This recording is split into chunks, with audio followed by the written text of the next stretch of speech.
외국인들이 말하길 한국은 세상 안전하고 또 세상에서 가장 시민의식이 뛰어난 나라라고 합니다. 한국인인 우리 입장에서 생각했을 때는 당연히 해야 할 걸 했을 뿐인데 이걸 두고 외국인들이 왜 칭찬을 하는 것인지 도대체가 이해가 안 됩니다. 그리고 최근 한국에서 하나의 사건이 있었는데 이 사건에 대해서도 외국인들은 커뮤니티를 통해서 저마다 다양한 의견을 내고 또 한국인들의 시민의식에 대해서 이야기하고 있었는데요.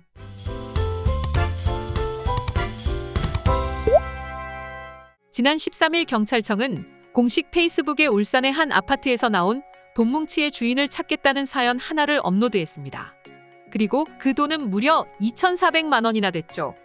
이삿짐을 나르던 이삿짐 센터 직원은 싱크대 서랍장 밑에 있던 현금 다발을 발견하고는 세입자 A씨에게 돈을 왜 안 챙기셨냐면서 지폐 뭉치를 건넸다고 합니다. 그런데 집주인의 반응은 어리둥절해했다고 합니다. 세입자인 A씨에게 건네준 2,400만 원을 다시 주면서 이건 내 돈이 아니다라고 말했다죠. 때문에 주인이 없는 이 2,400만 원을 찾아주기 위해 경찰에 신고했다고 하는데요.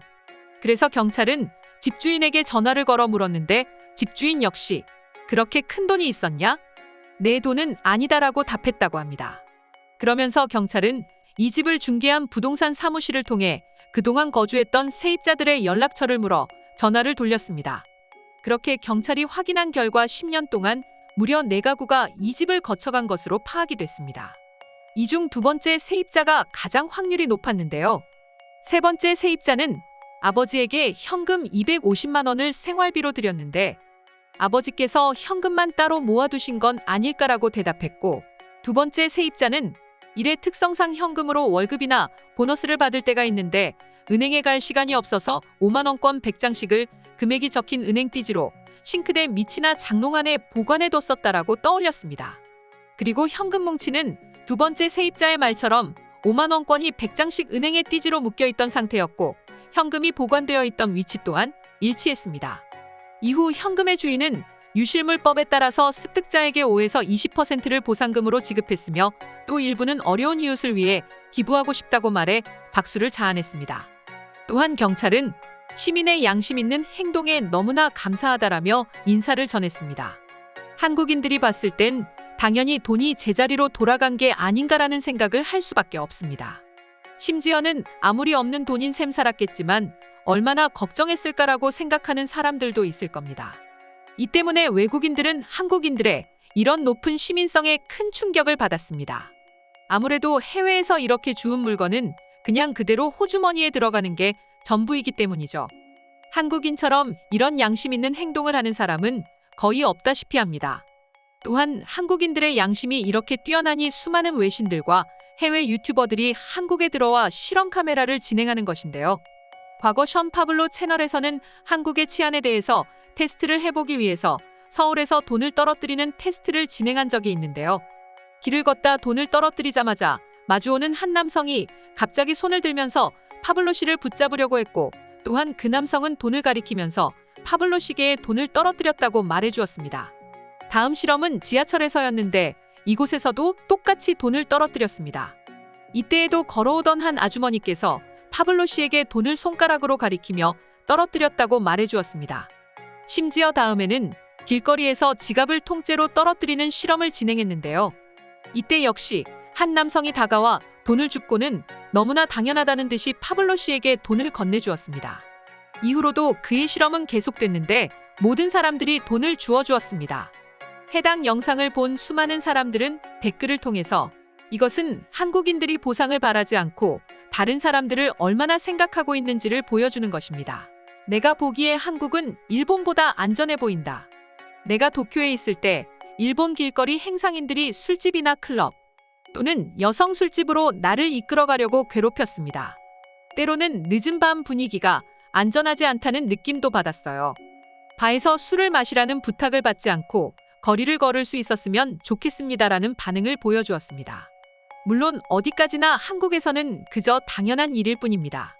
한국에서는 어려서부터 내 것이 아닌 물건에 탐을 내서도 안 되고 건드려서도 안 된다는 교육을 받고 또한 그것이 도덕적인 행동이라고 생각합니다. 하지만 해외에서는 아니죠. 특히 요즘 프랑스에서는 한국인들에게 제발 소매치기나 범죄 행위를 조심하라는 안내방송이 흘러나온다고 합니다. 그것만 봐도 프랑스 내 범죄 행각이 얼마나 심각한지를 알 수 있습니다. 이 밖에도 런던을 비롯해 독일 등 수많은 국가들이 이런 소매치기 범죄에서 자유롭지 못하다고 합니다. 한 한국인이 런던의 옥스퍼드 거리에 있는 매장에서 현금 결제를 하고 나와서 카페를 방문했는데 그때 현금만 넣어둔 파우치가 사라지는 사건이 있었습니다. 심지어 이 현금은 지갑에 넣어둔 게 아니라 현금만 파우치에 따로 보관 중이었는데 해당 매장에서 파우치에서 돈을 꺼내고 결제하는 걸 본 한 영국인이 매장에서 그대로 훔쳐간 것이죠. 더구나 놀라운 건 비싼 핸드폰이나 카메라 같은 물건은 놔두고 현금이 담긴 파우치만 도난당했다고 하니 얼마나 치밀했는지를 알 수 있습니다. 비단 이뿐만이 아니라 또 다른 한국인 또한 카톡을 보내면서 런던 길거리를 걷다가 우연히 찾은 골목길이 너무 예뻐서 카메라로 사진을 찍는다고 겉옷 주머니에 휴대폰을 잠시 넣어두고 얼른 목에 걸고 있던 카메라를 들어 사진을 찍고 주머니에 손을 넣어 휴대폰을 꺼내려는데 이때 휴대폰이 없었다고 합니다. 정말 사진을 촬영하는 그 1분 남짓의 짧은 시간에 휴대폰을 도난당한 것입니다. 심지어 그의 말에 의하면 소매치기를 당하는 그 어떤 느낌도 들지 않았고 당시에 거리에 사람이 많은 것도 아니고 한적한 곳이었음에도 휴대폰을 도난당했다고 합니다. 그런데 놀라운 건 이 런던은 유럽 내에서 소매치기 사건이 매우 적은 지역에 속한다고 합니다. 특히 이탈리아 로마는 소매치기의 왕국이나 다름이 없다는 후기가 전해졌는데요. 최근 열흘간 로마 여행을 갔던 한 기자는 차박을 했는데 차박지로 어느 날 차박지로 돌아오니 차에 유리문이 박살나 있었다고 합니다. 사실 이 로마는 앞에서도 말했듯 소매치기 사건이 매우 빈번하게 일어나는 곳이죠. 때문에 로마에서는 소매치기가 많으니까 조심하라는 이야기를 수도 없이 듣곤 합니다. 실제로 말이죠. 물론 로마뿐만 아니라 이탈리아로 여행을 갈 때면 항상 이런 말을 듣곤 하죠. 그렇다 보니 로마에서는 로마의 흔한 사기 10선이라면서 사기 수법을 소개하고 또 이런 소매치기를 당하지 않기 위해서는 어떻게 행동해야 하는지를 알려주는 블로그, 유튜브 등 정보가 너무나 많습니다. 하나만 살펴보면 이탈리아를 가보면 경찰 유니폼을 입고 다가온다고 합니다. 그리고 이들은 효과를 극대화하기 위해서 두 사람이 함께 행동하고 보안 검문을 하겠다면서 다가오는 경우가 많다는데요. 그들은 가방을 열도록 하고 여권과 지갑까지 열게 하는데 이것이 바로 흔한 사기 수법이라고 합니다. 제발 주의드리겠습니다.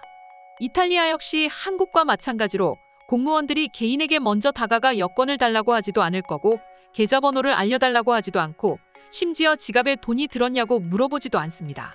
이 밖에도 사건 사고가 너무나 많기 때문에 외국인들은 그런 소매치기 사고가 없는 우리 한국을 보고 그렇게 부러워할 수밖에 없는 것이죠.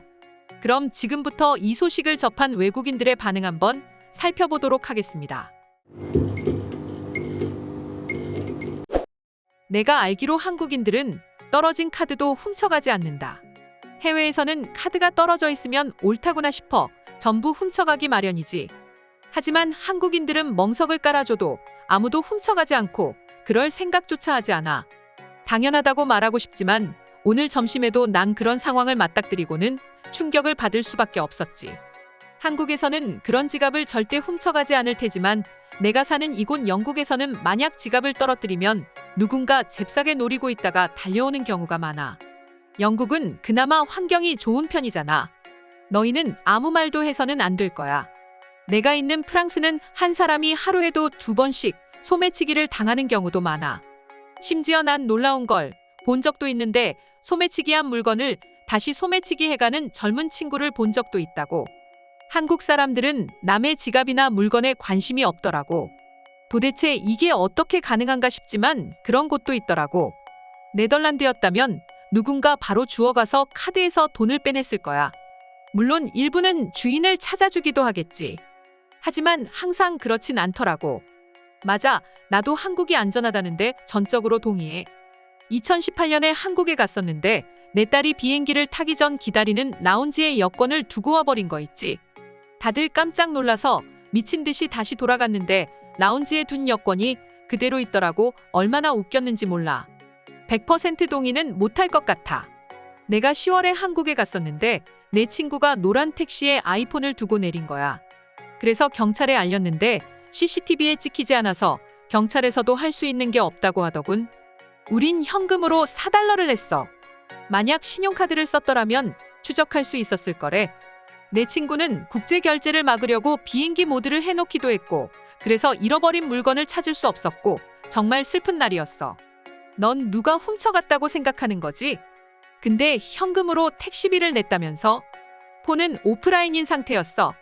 그렇다고 네가 택시 정보를 알고 있었던 것도 아니고 그냥 네가 택시에 두고 내린 건데 왜 누가 훔쳐갔다고 생각하는지 도저히 모르겠어. 한국이 얼마나 안전하냐고. 식당이나 카페 테이블에 다들 폰이고 노트북이고 두고 다녀와도 괜찮은 곳이 바로 한국이야. 하와이에서는 절대 있을 수 없는 일이야. 주인에게 물건을 돌려줄 사람이 몇 안 되겠지. 쓱 가져갈 사람이 훨씬 더 많을 거야. 미국은 그럴 수 있지. 하지만 한국은 달라. 내 친구가 지갑을 두고 왔었던 적이 있어. 근데 다시 가보니까 걔가 둔 곳 그대로 있더라고. 진짜로 한국은 안전한 나라야. 오늘의 영상은 이것으로 마칠 텐데 영상이 유익하셨다면 구독과 좋아요, 알림 설정 한 번씩 부탁드리겠습니다. 다음 영상으로 찾아오겠습니다. 감사합니다.